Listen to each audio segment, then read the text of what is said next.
Competition লেগেছে। হ্যাঁ, তোমরা লাইনে থাকো। তুলে ধরার জন্য আমাদের কাছে অক্লান্ত প্রয়াস নিয়েছেন আমাদের উৎসব কমিটির সভাপতি প্রভাস এবং আমাদের সংস্থার সহ সম্পাদক দীনবন্ধু দে মহাশয়। বাচ্চুদাদা নামে যিনি বেশি পরিচিত। বাচ্চুদা কোথাও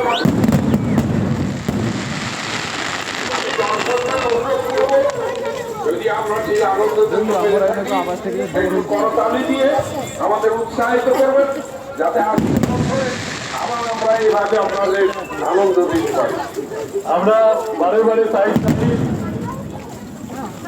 দর্শক বন্ধুগণই আমাদের কাছে সম্পদ। আপনাদের উচ্ছ্বাস, আপনাদের করতালি আমাদের উৎসাহিত করবে।